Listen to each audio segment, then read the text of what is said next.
Bom dia a todos, sejam bem-vindos a mais uma aula do Telenutrição. Meu nome é Ellen Cristina Neves Rodrigues e eu sou nutricionista e hoje estarei falando com vocês um pouquinho mais sobre o cuidado nutricional no paciente com doença renal crônica.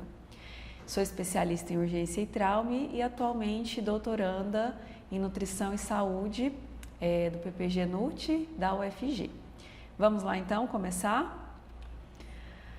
Bom, então quando nós falamos em doença renal crônica, antes de chegar propriamente ao conceito da doença, é muito importante que nós entendamos qual é a função dos rins, na verdade, quais as funções. Os rins, eles são responsáveis pela manutenção do balanço, tanto balanço hídrico quanto manutenção da osmolaridade do corpo. Ele é responsável também por transformar a vitamina D para a sua forma ativa. Ele também é responsável pela produção e secreção de hormônios e enzimas da hemodinâmica sistêmica renal, como a renina e a angiotensina 2.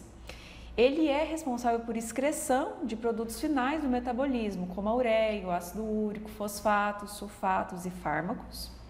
Ele também é responsável pela maturação das hemácias na medula óssea, pela eritropoetina.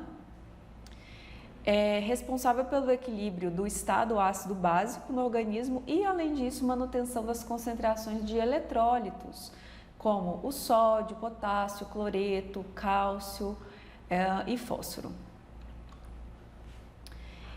Então, para poder entender um pouquinho mais, agora aprofundando nesse conceito das doenças renais, nós temos algumas terminologias que foram atualizadas nos últimos anos e o último consenso da Braskem, que eles lançaram no ano passado, eles determinam da seguinte forma: injúria renal aguda vai ser aquela doença caracterizada por um aumento da creatinina sérica em maior ou igual a 50% dentro de 7 dias, ou um aumento dessa creatinina sérica dentro de 48 horas, ou um sinal de oligúria.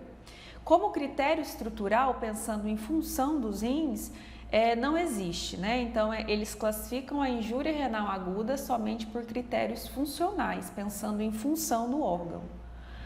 A doença renal aguda, ela é diferente da doença renal crônica pelo seguinte aspecto: a doença renal aguda, ela é caracterizada por um período menor que 3 meses, Esse dano renal, ele vai acontecer por um período menor que 3 meses, com uma possibilidade aí de recuperação dessa função. Já a doença renal crônica, o que caracteriza, além de uma taxa de filtração glomerular menor que 60 ml por minuto, esse dano ao rim, ele vai acontecer ali por um período maior que 3 meses, E o indivíduo sem doença renal é aquele que tem uma taxa de filtração glomerular aí maior ou igual, a 60 ml por minuto e não tem nenhum dano renal.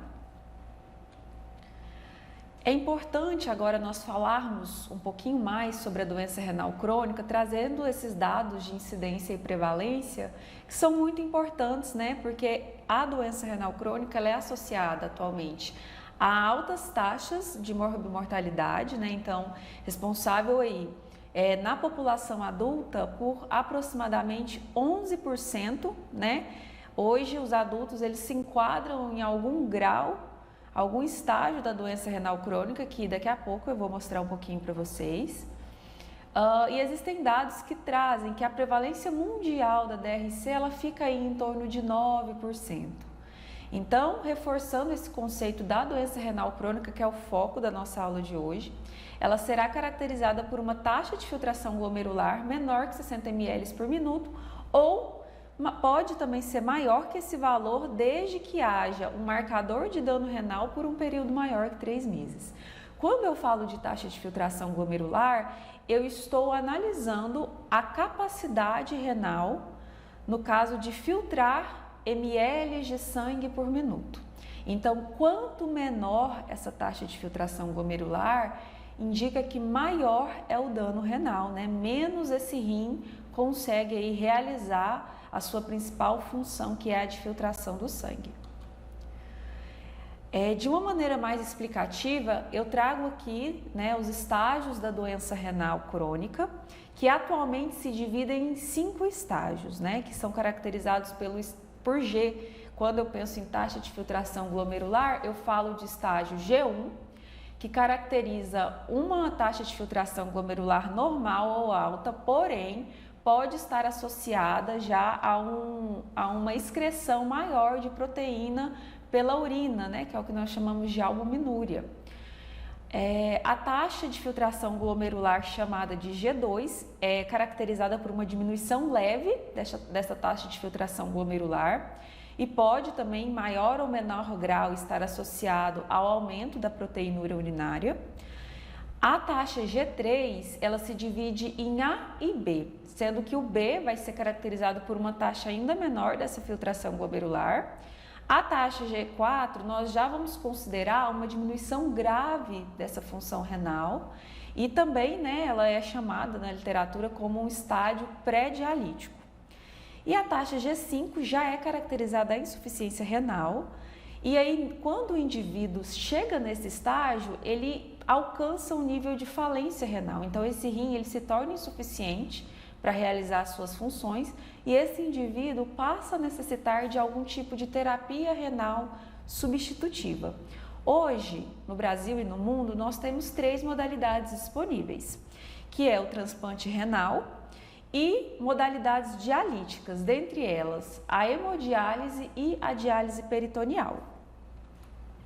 Importante ressaltar que atualmente os indivíduos eles estão concentrados basicamente na modalidade de hemodiálise. Aqui no Brasil é o tratamento de primeira escolha geralmente, né? Isso vai depender de algumas questões, mas hoje aqui no Brasil nós temos em torno dos 100%, 90% mais ou menos dos indivíduos, eles se encontram em tratamento de hemodiálise, enquanto a outra porcentagem, uma porcentagem bem menor, né?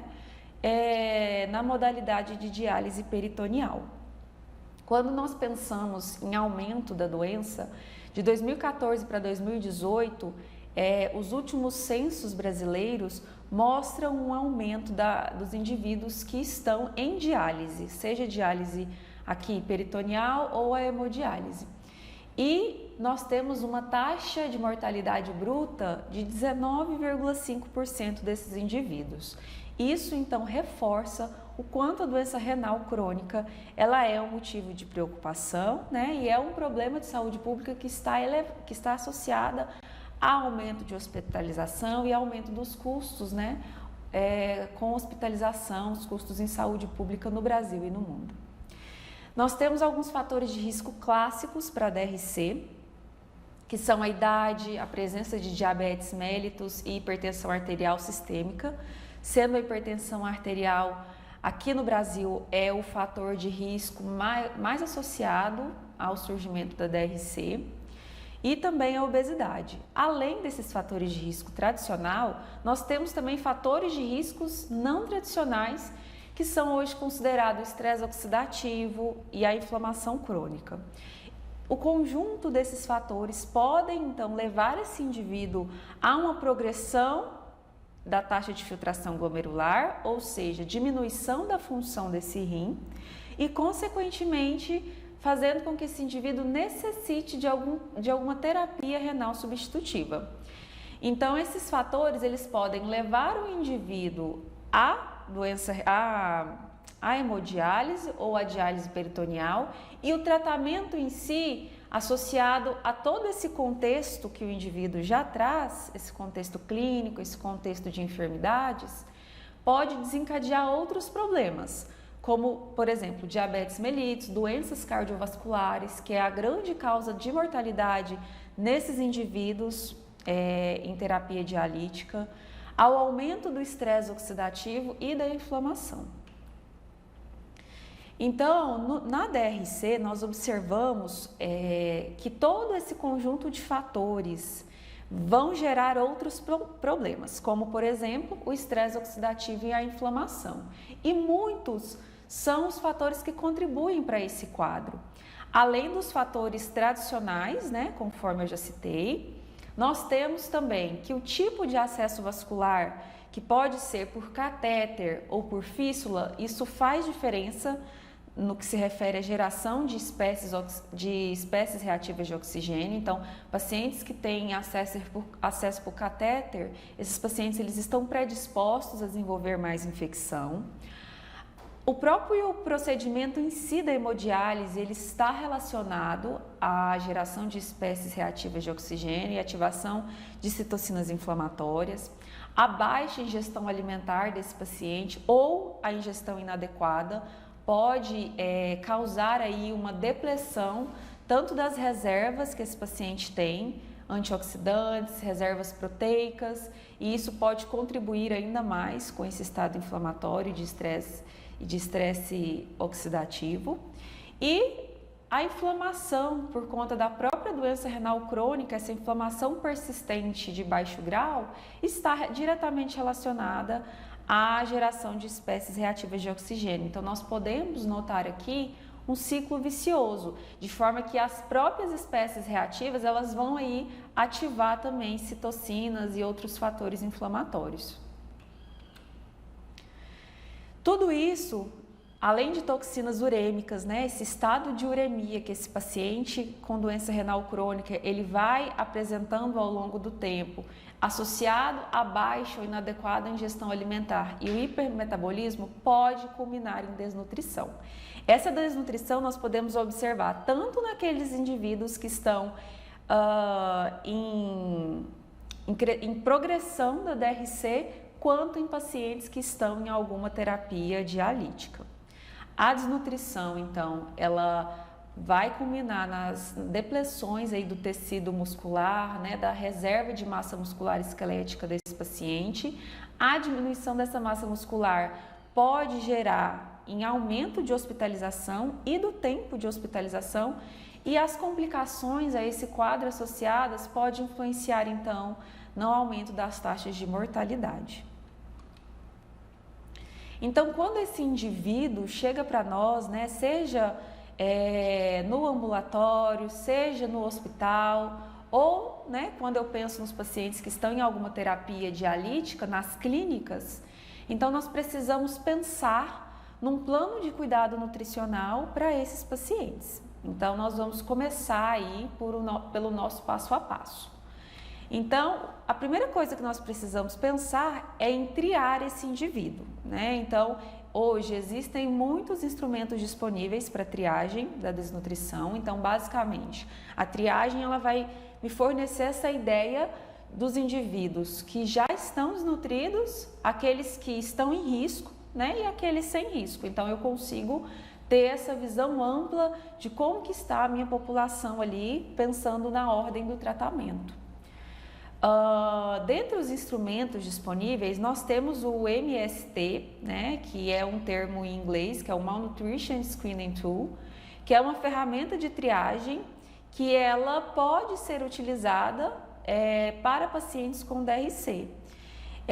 Um consenso de terminologias que foi também lançado no ano passado, ele com o nível de evidência A, né, e com a força 1, recomenda esse instrumento de triagem. E aí eu vou mostrar ele daqui a pouco para vocês. A triagem identifica os pacientes em risco, como eu disse, né? E ela pode ser realizada em qualquer ambiente de prática clínica. Além do MST, nós temos também hoje disponíveis outros instrumentos, como o Índice Geriátrico de Risco Nutricional, a NRS 2002, que é altamente utilizada no ambiente hospitalar, e o RNST, também que foi validado para pacientes renais hospitalizados. Esse aqui é o MST, que foi recomendado pelo documento, pelo consenso em terminologias que eu mostrei anteriormente, e ele é um instrumento muito simples que basicamente se resume a compreender a perda de peso não intencional desse paciente e a redução da ingestão alimentar, com foco na redução do apetite. Então, aquele paciente que tem uma pontuação maior ou igual a 2 já é um paciente que está em risco de desnutrição. Pensando especificamente na desnutrição também, coloco uma pergunta norteadora aqui sobre a definição de desnutrição. Então, esse consenso de terminologias, ele traz também essa definição baseada na causa, certo? Então, recomenda-se que essa desnutrição ela possa ser classificada como associada à doença ou condição crônica com inflamação continuada. Pode também estar associada à doença crônica com uma inflamação mínima ou não percebida e associada à doença ou injúria com inflamação grave, assim como a baixa ingestão alimentar. Então, nós precisamos pensar na desnutrição de uma maneira mais ampla, mais global, não somente associada estritamente à baixa ingestão alimentar, mas existem outros processos como essa desnutrição que é secundária à própria doença, certo? Os termos sarcopenia e PIL, que também é chamada de wasting ou perda proteica e calórica, são os termos mais comumente relacionados a essa desnutrição percebida na DRC. Então, são estágios, né, de perda tanto da massa muscular em questão quantitativa, quanto também existe um comprometimento da qualidade desse músculo, né, influenciando aí na capacidade funcional desse indivíduo. Então, são termos que estão muito relacionados à desnutrição na DRC. E qual é o instrumento de diagnóstico, então, que pode ser recomendado para a desnutrição, né? Quando eu penso em diagnóstico de desnutrição? Atualmente, existe um consenso de que a ferramenta completa, né, para avaliação e para o diagnóstico de desnutrição é a ASG, que é a avaliação subjetiva global. Só que ela da avaliação subjetiva global geral foi aparecendo ao longo do tempo algumas diferenças, né, alguns instrumentos adaptados. Então, pensando em pacientes com doença renal crônica no tratamento conservador, nós pensamos aqui em avaliação subjetiva global, que seria a mais geral, e o CADOC, né, que é um instrumento muito utilizado, né, e base para as nossas recomendações que nós temos hoje para os pacientes com doenças renais, recomenda que seja utilizada a ASG de 7 pontos, que é uma derivação da ASG, que é a mais geral, pensando nessa ASG para pacientes com DRC em estágio 5 e sugere o instrumento de avaliação MIS para pacientes em hemodiálise pós-transplante. O MIS é um instrumento que vai avaliar a desnutrição e a inflamação também. Então, para cada população, dependendo do estágio que esse paciente se encontra, dependendo da terapia dialítica que ele se encontra, nós vamos ter aí diferentes recomendações. No entanto, é importante pensarmos que não existe um indicador isolado para o diagnóstico. Nós temos essa ferramenta, que é a ASG, o MIS, conforme eu citei agora, mas é muito importante que outros marcadores sejam avaliados para um diagnóstico mais completo, como por exemplo, a perda de peso não intencional desse indivíduo, o IMC menor que 18 kg por metro quadrado, a ingestão de energia e proteínas abaixo do recomendado, assim como a redução da funcionalidade muscular, que pode aí, né, ser avaliado pela força do aperto de mão. Podemos também avaliar a capacidade funcional desse indivíduo por meio da velocidade de marcha. Então, nós temos aí uma série de testes que podem nos fornecer em conjunto um diagnóstico completo desse paciente. Para o diagnóstico de obesidade, é muito importante que o excesso de gordura abdominal seja avaliado. Então, quando nós pensamos em diagnóstico de obesidade, mais do que saber de IMC, nós precisamos entender os percentuais, né, de gordura abdominal desse paciente. Então, quando eu penso em prescrição nutricional, eu preciso ir trilhando o passo a passo desse caminho, antes de estabelecer, então, quais serão os meus objetivos, né, de prescrição nutricional. Então, a prescrição nutricional ela vai ser voltada para reduzir as reações sintomáticas da uremia que esses pacientes apresentam, principalmente aqueles que têm um avançar da doença renal crônica, a inflamação, a presença de comorbidades como diabetes, hipertensão arterial sistêmica e demais sintomas associados à DRC.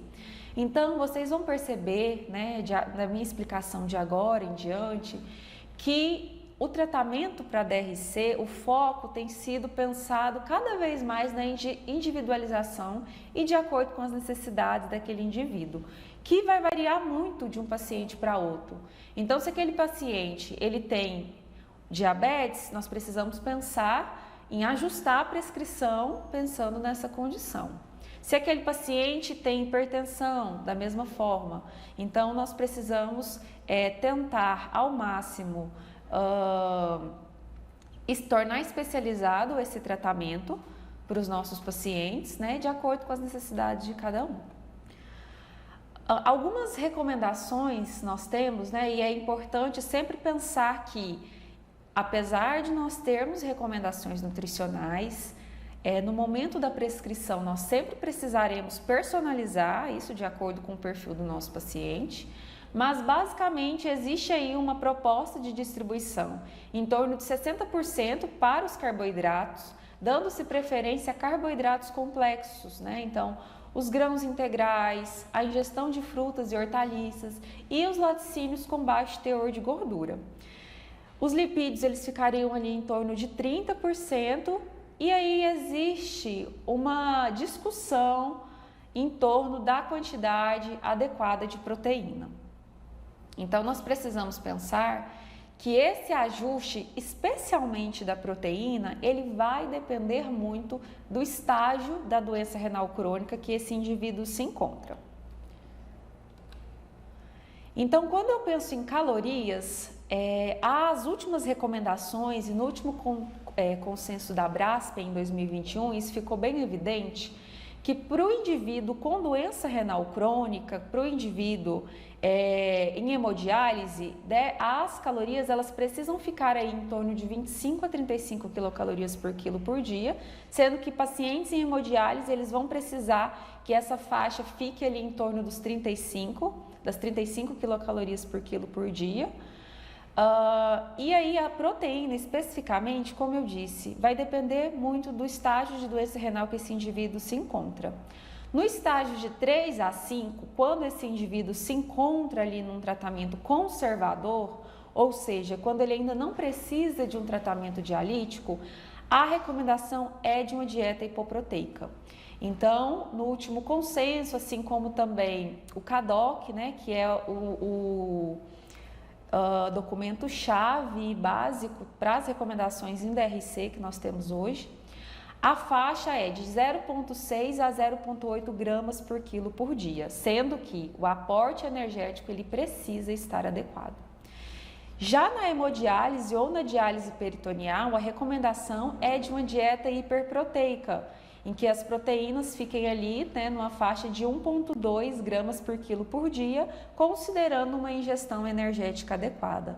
Então, sempre nós vamos ter essa conversa de que, apesar de existir essas diferenças nas recomendações proteicas, é muito importante que o aporte de energia, pensando aí então em carboidratos e lipídios, que esse aporte ele esteja adequado, né, de maneira suficiente para esse indivíduo, para que então não ocorra o estado de desnutrição, para que não ocorra perdas muito mais importantes nesses indivíduos.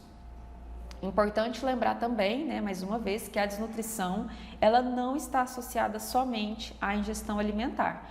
Como nós já conversamos um pouquinho, alguns slides atrás, ela também está associada a uma série de outros fatores. Em idosos, no tratamento conservador, existe recomendação de que uma dieta muito baixa em proteína, associada à suplementação com cetoanálogos, pode trazer benefícios, e em idosos que estão em hemodiálise ou diálise peritoneal, que a dieta também precisa ser hiperproteica, assim como para adultos, variando ali de 1,2 a 1,5 gramas por quilo por dia. Então, pensando em auxiliar de uma maneira didática e educativa, nosso grupo de pesquisa em aspectos nutricionais da doença renal crônica, o GEPAN-DRC, desenvolveu um instrumento de orientações nutricionais para pacientes com doença renal crônica em tratamento conservador. É um protocolo que foi baseado nas diretrizes que nós já temos, mas trazendo aí para o nosso paciente de uma forma mais dinâmica e didática todas essas explicações. Quando nós pensamos em educação nutricional, em educação em saúde para o nosso paciente, nós precisamos tornar esse conhecimento técnico, esse conhecimento teórico, o mais prático possível, de maneira que ele entenda o que nós estamos falando. Então, às vezes, falar em calorias, falar em carboidratos complexos, dependendo da forma que se fala, o paciente não compreende bem. Então, nós precisamos tornar esse conhecimento acessível para ele. Então, pensando em recomendações básicas, para o paciente com doença renal crônica, nós temos recomendações que também são aplicáveis para indivíduos saudáveis, como, por exemplo, realizar de 5 a 6 refeições por dia em horários regulares, preferir os cereais e pães integrais, os leites e derivados, também preferir esses alimentos na sua forma, semi ou desnatados.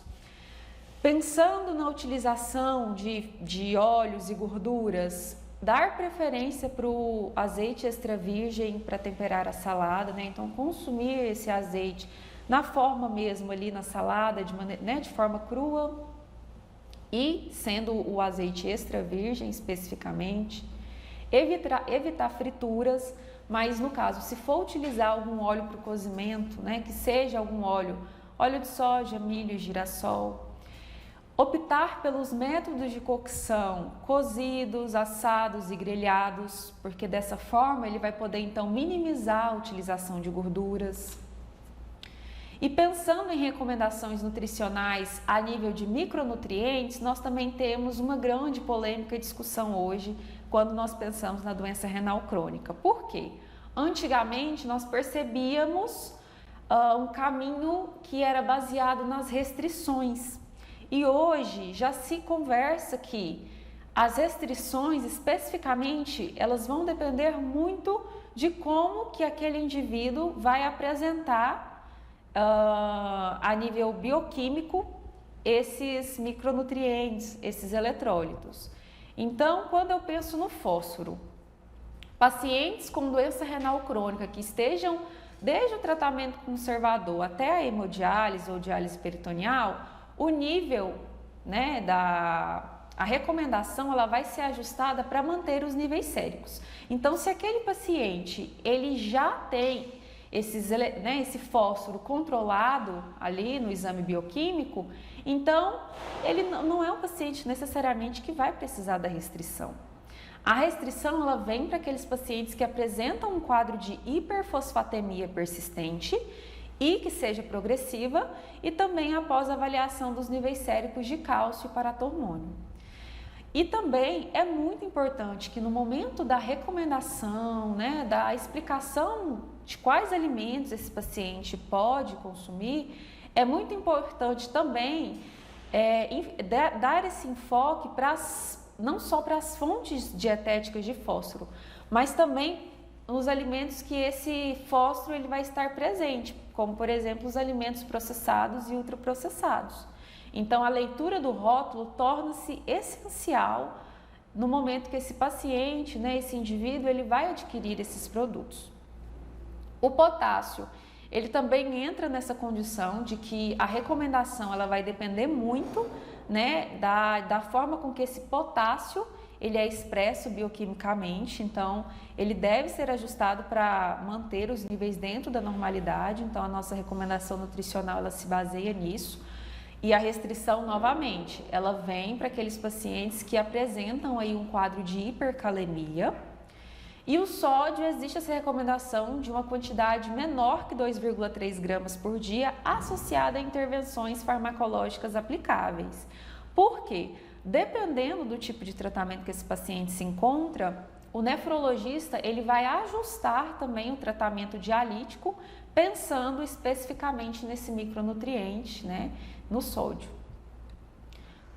Quando nós pensamos especificamente no sódio, é importante lembrar o nosso paciente que quando eu estou falando ali, propriamente do sal de cozinha, essa quantidade recomendada, ela fica em torno de 5 gramas, que é importante que ele use o mínimo possível. E se nós pararmos para pensar aqui, Essa recomendação, ela é parecida, né, ou exatamente igual à recomendação para indivíduos saudáveis, de acordo com o Ministério da Saúde, com o nosso Guia Alimentar para a População Brasileira. Então, o grande problema aqui são aqueles alimentos ou é na adição de sal a preparações. Então, uma recomendação básica para esse nosso paciente seria, além de evitar adicionar sal em muita quantidade nos alimentos, evitar também usar o sal light, que muitas vezes, né, eles vão acreditar que é muito melhor do que o sal iodado, mas o sal light ele tem um alto teor de potássio e pode causar prejuízo à saúde, e o sal rosa tem a mesma quantidade de sódio que o sal normal. Então, nós precisamos desmistificar algumas informações que os pacientes trazem para nós, no intuito de que, pensando em sal, a recomendação é de realmente diminuir esse consumo e evitar aí, né, alimentos ultraprocessados, promover a leitura de rótulos, né, explicar para esse paciente como que ele pode reconhecer um alimento ou um produto que é rico em sódio, evitar molhos e temperos industrializados, porque esses produtos eles contêm uma quantidade muito grande de sódio, e dar preferência a temperos naturais, né? Proporcionar para esses pacientes receitas que vão aí ajudar no dia a dia desse paciente a reduzir o consumo do sal. O uso dos temperos naturais, como por exemplo o sal de ervas, é uma receita muito prática que pode estar aí ajudando o nosso paciente a reduzir o consumo do sal. E como eu já havia mencionado, o consumo dos alimentos industrializados, né? Porque no rótulo existe um percentual muito grande de sódio como uma forma de conservar esses alimentos. Então, ensinar o nosso paciente a ler o rótulo é essencial. Além disso, precisamos dar esse foco para o consumo de frutas e verduras, pensando que essas 3 porções aí elas vão variar, né, de um paciente para outro, dependendo aí do nível de potássio, do nível de outros micronutrientes que esses pacientes apresentam, a presença ou não de deficiência de micronutrientes.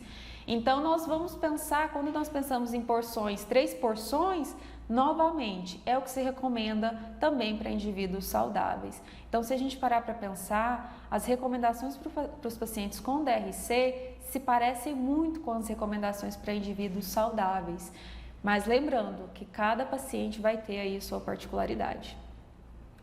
O consumo de fibras, ele também deve ser estimulado nos pacientes com doença renal crônica. E aí onde ele poderá encontrar essas fibras? Pelo consumo de frutas, verduras e os folhosos. Além disso, outros alimentos como aveia, chia e linhaça.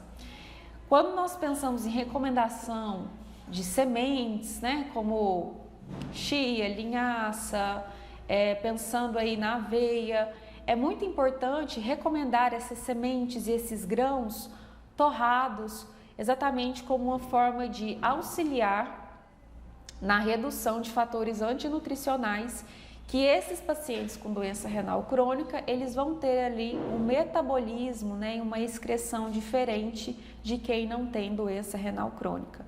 Então, nós precisamos sempre lembrar esse paciente que ele precisa pensar nessa questão também. Com relação ao cálcio, para o tratamento conservador, nós precisamos pensar o seguinte, que aquele paciente que não está em uso de vitamina D, a recomendação ela fica em torno de 800 a 1000 miligramas dia, e é preciso considerar, além do cálcio que vem pela dieta, a suplementação, né, e quelantes à base de cálcio. Então, tudo isso tem que resultar ali nessa faixa de 800 a 1000 miligramas dia. E para a hemodiálise, né, pensando em tratamento dialítico, o ajuste ele precisa considerar o uso de vitamina D. Por que a vitamina D é tão importante aqui? Nós precisamos pensar que a ativação da forma ativa da vitamina D nesses indivíduos com doença renal crônica, ele acontece de uma maneira diferente, né? A depender do grau de comprometimento. Então, quanto mais comprometimento esse rim maior também vai ser o comprometimento de vitamina D que esse indivíduo vai ter ali disponível, né, nos tecidos e nos órgãos. E a quantidade de água Isso muitas vezes também é uma dúvida comum desses pacientes, né? E dentro da comunidade também de profissionais, existe uma diferença entre o tratamento conservador e para quem está em tratamento dialítico.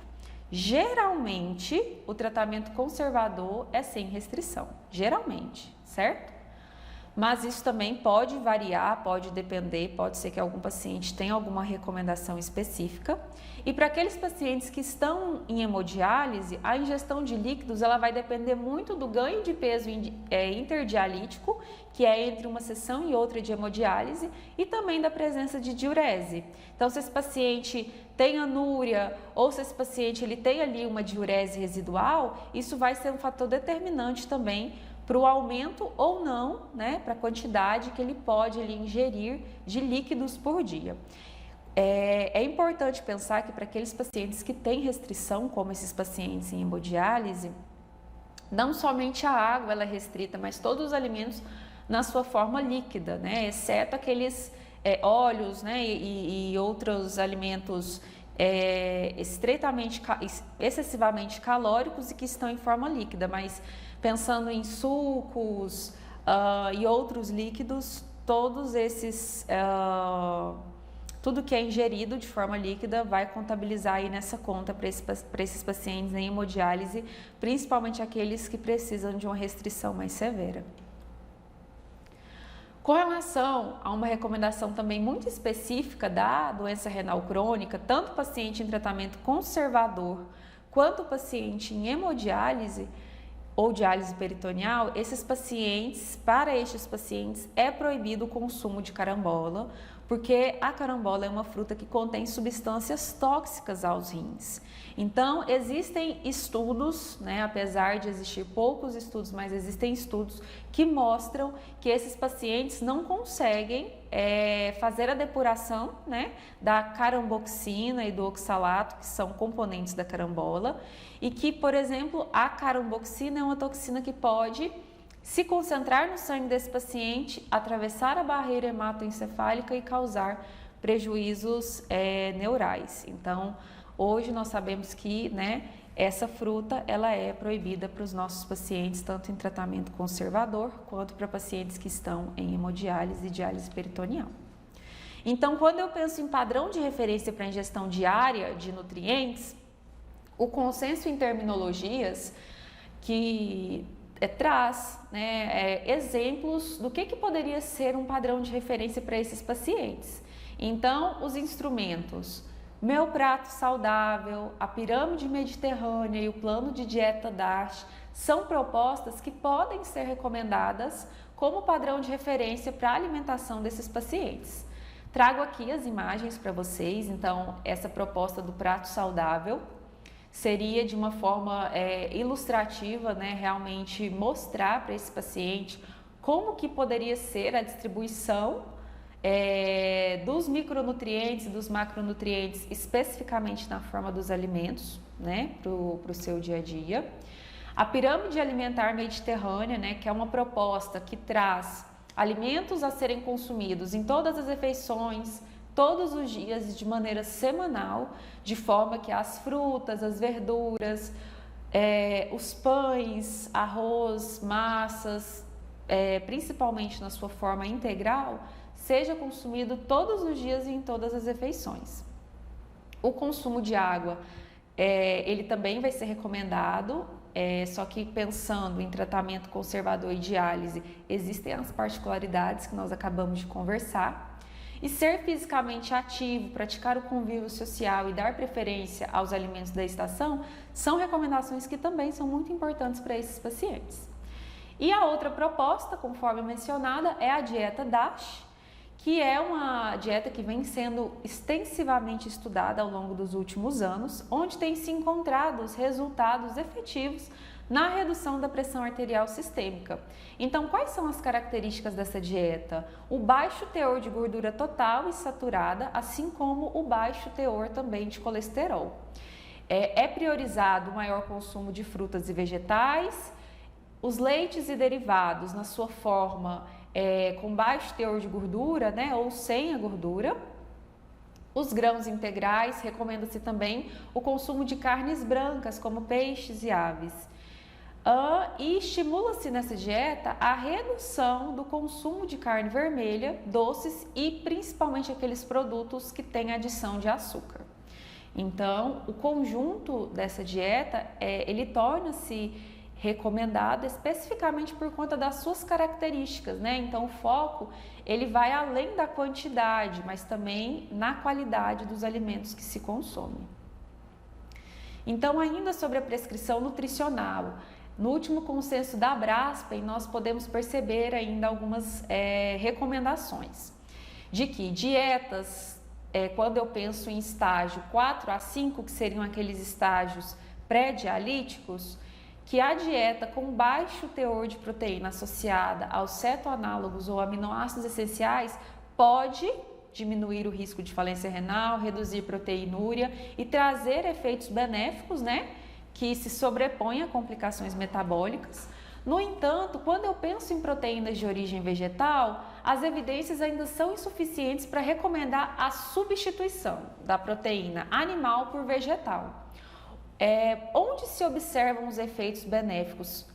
Pensa-se que eles estão associados não somente ao tipo de proteína, mas ao padrão dietético. Então, a dieta DASH, que eu acabei de apresentar para vocês, nós pensamos não somente no que é composto basicamente por proteínas de origem vegetal, na sua maior parte, mas também existe uma quantidade muito grande de fibras, de outros micronutrientes,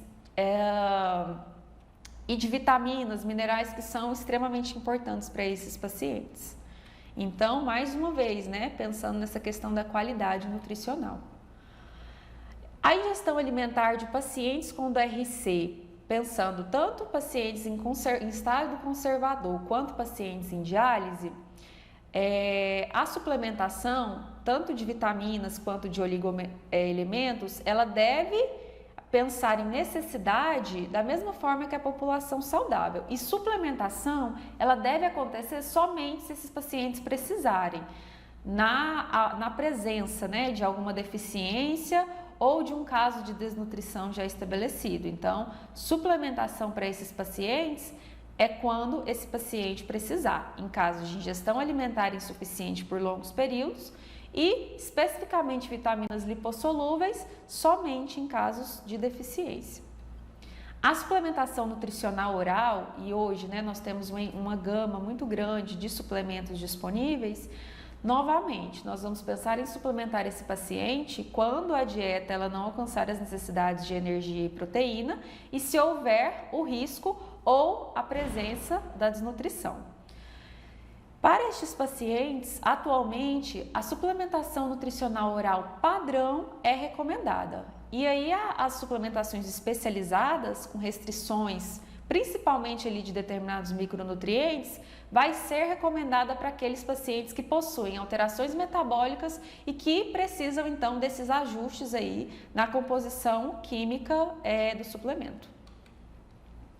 Pensando em terapia nutricional enteral, ela vai vir, né, dependendo ali da prescrição médica para aquele paciente que está hospitalizado, e nós vamos perceber o seguinte, que esses pacientes que possuem uma ingestão oral insuficiente e persistente, tanto para energia quanto para proteínas, né, e se esse paciente também já estiver desnutrido, pode ser uma alternativa.